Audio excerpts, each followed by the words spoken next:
right there. And, you know, first base. We played a lot of games of baseball out there. And you can still see where home plate was, but you're going to edit this, I hope. But it's rained out. The game's rained out today. Rained out today. And I was going to show you a place where Doyle in the backyard, he set up this thing. We both set it up. We were jumping over this garden hose. We tied it across the fence and the tree, and we put the we put the ice chest up, and we were making, you know, running and jumping over the garden hose. Well, Doyle tried it, and he got caught on it, and his foot got hung in it, and he fell right in the dirt. It filled his nostrils up with mud, dirt. It was terrible, but it was funny. Oh, I laugh about it now. And well, there was used to be a clothesline back there, and I had my dog. I had a Dalmatian. It was half Dalmatian and half German Shepherd. And went out in the backyard. Or we got home at night and I started running with him in the backyard. He grabbed something of mine, and I was running after him. And he jumped up, and I jumped up, and my neck caught the clothesline right there. Wow, like that. I hit flat on my back on the ground. I hit her, busted my shoulder there. But I was worried about my shoulder. My mom was worried about my neck. She called the doctor up at home that night. Put ice on his neck and all. But Mom, my shoulder. Anyway. My shoulder's dislocated. They said they did x-rays of it and looked at it, and they said, well, we can't figure out how to set it, so you're just going to have to suffer. Oh, great, you know. Those were the old doctors. The old doctors. Before the new technology. I guess they must have better pictures, better x-rays now, because well, there what was did you just a big spot there in my shoulder. When you look at the x-ray, there was just a big dark spot there. Or maybe it was this way, I don't know. But it was a big dark spot, you couldn't tell. I did too. I thought I heard something out there. I thought I heard somebody getting out of the car. But we can't go outside and show that. No, so but all I your tell memories about are it outside. Or under the house, right? Well, I filmed the board too. The board? This board right here. Oh yeah, you were telling me about that. But you're not on there. Well, I think I probably erased mine. I don't know. Well, Because is Joel on here? 34 and 4 months. He's not that tall. What? 34 and 4 months? 34 years old and 4 months. And look how tall that is. He's not that tall. Is he taller than you? I don't know. Am I that tall? But I got my boots on. Well, that's about how tall you are right now. Okay. You're about at that line. Is he taller than you? Not that I knew of. Well, I didn't either. I think that's a mistake. I don't think we've stood up next to each other, like, you know, back to back for a long time. I don't know. Well, it's just right below that. Yeah, okay. See? But, you know, my mom used to take the ruler and stick it up there, you know, and she was shorter than we were.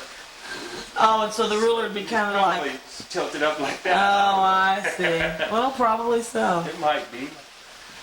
I'm sure she marked us on here lots of times, but I mean, to make room for all the new marks, she had to erase it. They painted this kitchen though. It used to be off-white. Oh, so they painted over y'all probably. Yeah, they painted over it. It used to be like bone color or off-white, and now it's yellow. Well, it's dingy now. But, so that's probably what happened to all our measurements. I remember we used to, well, the furnace. Well, we used to have to clean out the furnace every year, and I'd go climbing down in there to go under the house. In there? Yeah. You climb down in there? Oh, yeah. Gross. It's hard. It's hard to do. We climbed up in the attic more often than that. There's not much to see up in there now. I really don't want to go up there. No. If you want to go up there with the machine. You can climb down under the house in here. Down in that hole? Yeah, have you seen down in there? No. There's nothing in there but dirt and cinder blocks. There's a big hole down there. Daddy used to store some of his records down there because he ran out of room to put his records. In the garage. Right, he had 30,000 of them at one time. 27 to 30,000, somewhere around there. I always said 30,000 because it sounded good. But old records all the time. Every Saturday we'd go out, me and Doyle would go with him because we didn't have anything else to do. But then he'd stand around and talk to people for hours at these garage sales.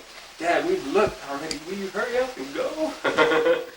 He'd go and he'd just, well, I'll give you so much for the whole box of them, or all of them, you know. Okay, let's go load them. And then he'd stand around and talk again for another half an hour. It seemed like it. And we ended up with a lot of old records. I still like to play some of them. You have some?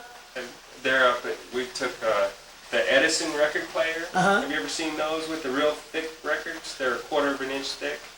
And you have to have a special record player. He's got and you that. have one? Yeah, my dad's got it. Yeah, you wind it up and there's this one record with these two old black men. They call each other nigger and stuff. It's called Bear's Oil. You've had to heard it before. I don't think I ever heard any of those. I mean, I knew they were out there, but I never heard it. Well, this was in the house. There was a record player in the house. There was 2 wind-up record players in the house. One of them was an old Victrola, and we wind it up, and there was a record on there. On one side, it was a horse race, and on the other side, it was a roulette. But it only went from 0 to 13. Every time you played it, it would come up with different. It would come up different. The horse race would have a different horse win. It was a record? It was a record. And every time another horse would win, how did that happen? Yeah, sometimes the same horse would win, but you know, I mean, like they had like 13 different recordings on one record. Oh, okay, all right. And depending on which groove you got when you set the needle down, okay, all right. would be which horse won. That was pretty neat. I bet you've never seen anything like that. No, I haven't. I've never seen anything like that. Yeah. And on the other side, it was, you know, you'd hear the roulette wheel, the little marble going around the roulette wheel. I bet that was a good record.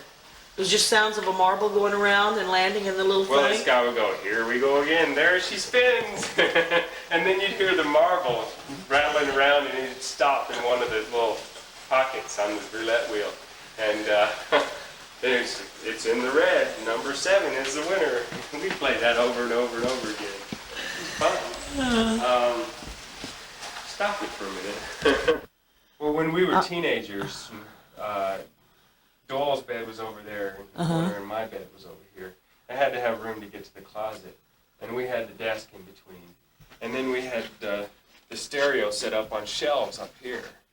And I don't remember how old I was when I got my gun. Did they tell you about him shooting? He shot a hole in the wall right up here.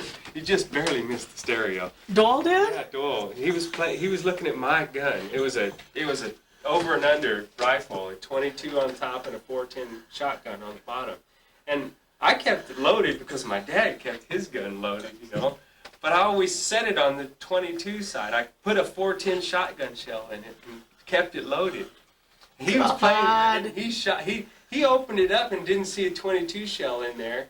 And he thought, well, it's not loaded. Boom! He shot a hole in the wall. How old was he? Oh, I don't know.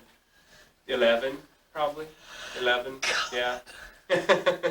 And I was in the family room, I think, and I heard it. It sounded like to me that the chest of drawers fell on the floor. And so, who came in here first? Oh my God, what's going on? You know? Doyle's trying to hide it or something. He shot a hole in the wall. And then I was concerned about it when she said he shot a hole in the wall. I was, oh shit, let me see this. You know, we had blacklight posters all around. I remember that. Remember that? But the stereo was over there. Well, we might. And there was a bed here and a bed here when I remember. Because I was 16. I think I was 16. Me and Royston went out to the drive-in, and he got a bottle of Bacardi, and we hadn't had anything to eat for supper. Oh we my went God! I think it was the Chief Drive-In On Burnett Road. Oh no, that was. Yeah, on North Lamar. Yeah, that's right. Somewhere around Koenig and North Lamar. Right. And we went and got a big Coke each, and we kept pouring that Bacardi in there. And I think we finished the bottle, or there was a little bit left in there. And I never thought I was drunk before that day. Okay, and he drives me home, drops me off in the front yard, and I went around to the back and came in. I didn't say a word. Everybody was watching TV. I think it was about 10 o'clock. It was early still. I just walked straight in here and went to bed, shut the light off, and Daddy comes walking in here in a few minutes. what the hell's wrong with you anyway? Oh. You know, I'm drunk. And he just laughed. He laughed? Yeah, he laughed. Oh my He gosh. goes, what were you drinking anyway? And I said, Bacardi. He just laughed, turned the light off, and walked out. A couple hours later, I got real sick. And I didn't make it to the bathroom. I got up out of the bed and I went. That's when you threw up in the hall? Yeah, did he talk about that? Well, Dole just said you vomited there once. I did. I slipped in it and fell. Oh, God. I tried to catch myself, and I had bruises on my elbows for a couple of weeks, I think. Anyway, my mom comes in there, gets me in the bathroom, and I'm hugging the toilet. You know. Daddy comes in. He's already been in bed. He woke up and came in there. How about some more Bacardi? No. No, I'm not going to have any more of that. Never, ever again, right? It still tastes bad to me. I don't like it. Rum just doesn't, ever since then. Let me show Next to the porch here, there was a flat roof doghouse, and it had a square door in it. And all the dogs would go in there, but Mary Lynn's dog named Pudgy. It wouldn't go in there? Oh, she went in there all the time. Oh. Especially when we'd holler at her. We used to torture that dog. What was it? It was part beagle and part chihuahua or something. I don't know. It was a light brown colored dog with short ears and a little pointed nose. It was a cute dog, really was. She had a bunch of puppies. But she loved to lick us in the face. We'd come out here and lay down on the porch and hold her hands over, and she'd dig with her paws trying to get through our hands so she could lick us in the face. We'd be real nice to her. She'd come up, you know, and try to lick us in the face, and then we'd holler at her real loud. Pudgy, you get away from that. She'd run in the doghouse. She'd stay there for a long time, and we'd be real nice to her again, you know, get her to come out, and then we'd holler at her again.